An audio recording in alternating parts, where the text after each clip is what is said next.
So call me a nerd, but I love books. In fact, I think that in almost every case, a book is better than its movie counterpart.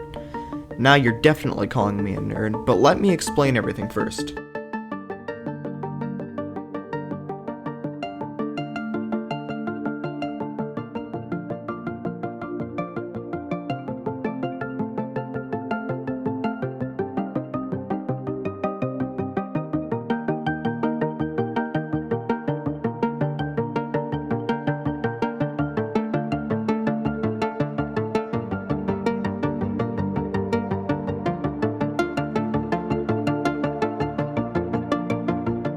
Now, you're probably thinking I'm crazy, right? I mean, a movie is just a book, but you can see and hear the action.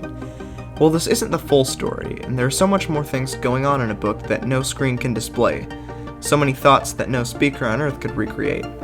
From writing styles to abstract thought, here are the reasons you should not substitute a good book with its movie adaptation.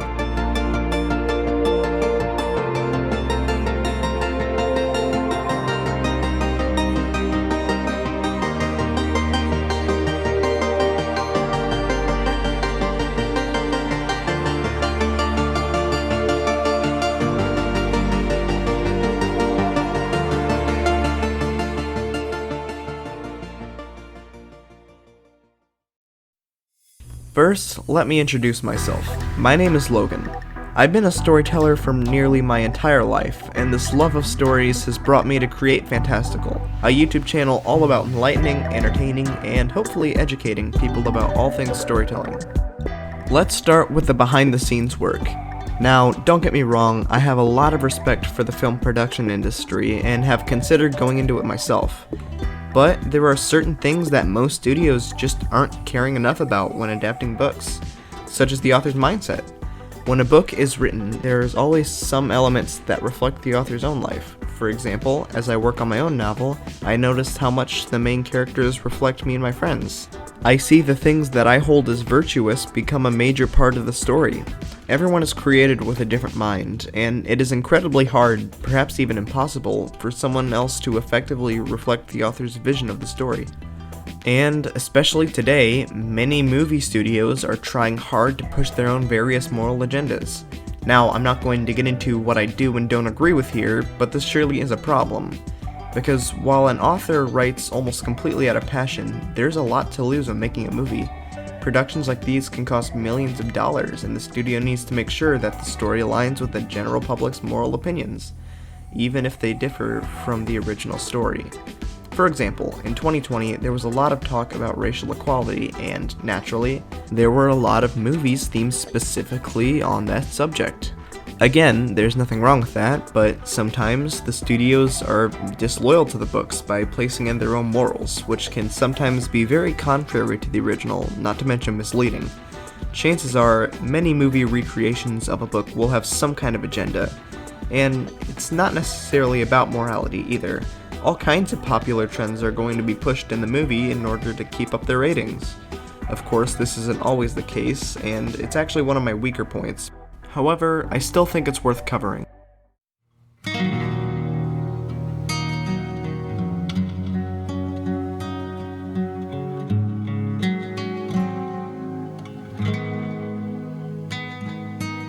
A much stronger point that often gets overlooked in these arguments is simply the limitations of television. A movie still, roughly, tells the same story as its book, but the book adds an entirely new level of description.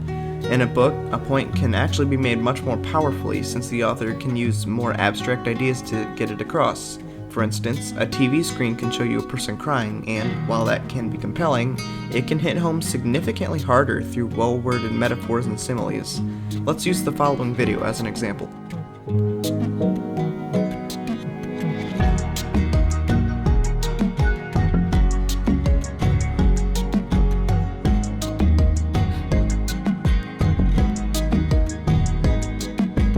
Now, let's put the scene into words. I won't be narrating this to allow your mind to have full control over what this looks and sounds like.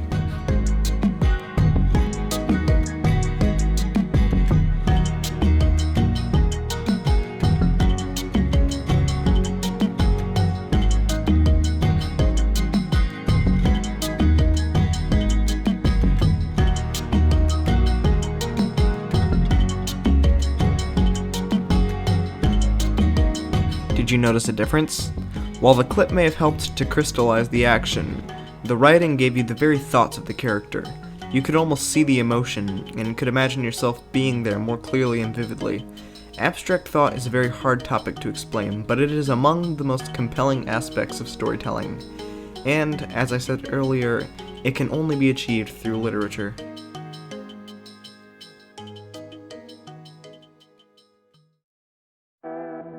And, of course, we can't ignore how many things get changed when making a book into a movie.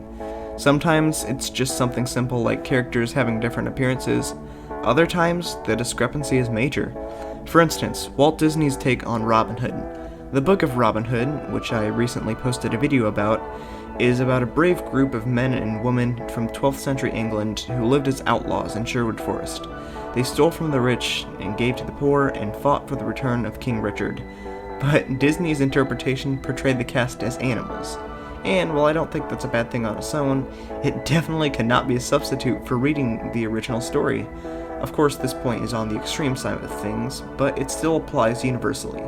Every movie will have to leave out certain ideas which you can only obtain by reading the book. Now, with all of this being said, I should clarify that I don't see anything wrong with books being adapted to movies. In fact, I think that it can still give you an experience that books can't. As I said before, I love producing video form entertainment.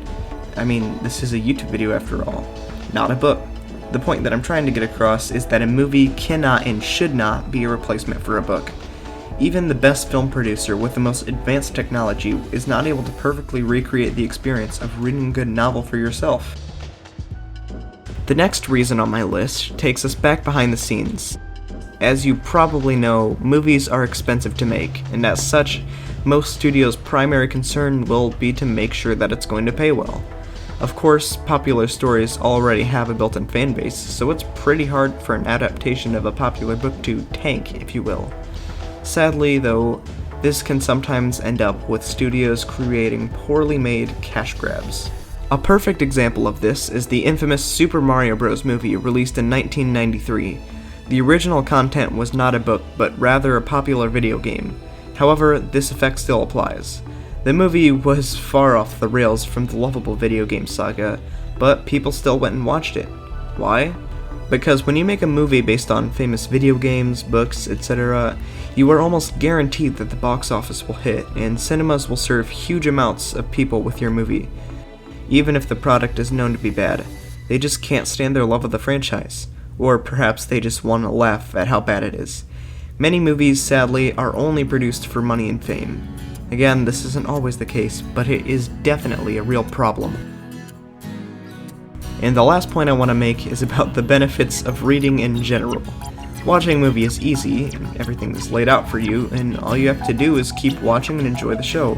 While this is awesome, it's not always healthy. You've probably been annoyed out of your mind with the comparison of your brain to a muscle, but it isn't wrong. When you read, you're learning new things and practicing deep thought, which are two things that modern culture, especially American, doesn't hold as virtuous. If not for the good story and entertainment, reading is at least beneficial to mental health. Movies, on the other hand, aren't, no matter how epic their soundtrack is. You might say I'm still young and couldn't care less about that, but reading really does help you improve yourself and even make a great impression. And if you don't believe me, you can just look at the sadly growing number of people who probably don't read much and spend their days on unhealthy amounts of TikTok. And speaking of reading, I have the privilege of introducing you to Geeke. I hope I pronounced that right. And no, this isn't a sponsorship. I asked Geeke's owner for permission to promote the website and support the cause. Anyway, Geeke is a free online place to connect aspiring writers to eager readers. There are no memberships, no subscriptions, it's just a free place to share and get feedback on your work. Geeke's goal is to make books easier than ever to access and let people read in a more modern way. If you'd like to learn more about Geeke, I will have the website's link in this video's description along with its Discord server and YouTube channel. I highly recommend that you try it out. Geeke is independently owned and operated, and the owner has done an outstanding job. However, as far as I know, Geeke has not made it to the official launch, so there might be quite a few bugs that still need fixed. Of course, this is all online, so use it at your own risk.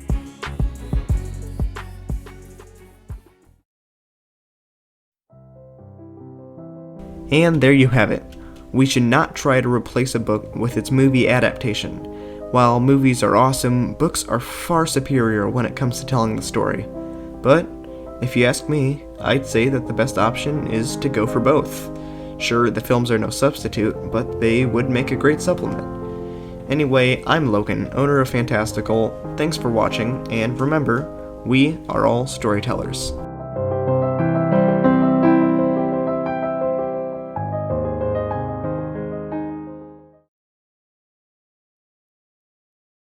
Hello there, you've reached the end of the video. I found myself very surprised at how challenging this one was to write, so I hope that I still did a good job. If you have any thoughts, suggestions, or even critique, feel free to comment or contact me via the email on my channel's About section. I'm always open to new video ideas. If you like this video, you might also enjoy the first episode of Between the Lines, a series about analyzing classic or popular stories. This one's about Robin Hood, and it just might give you a new perspective on the amazing story. Again, thanks for watching to the end, and I will see you later.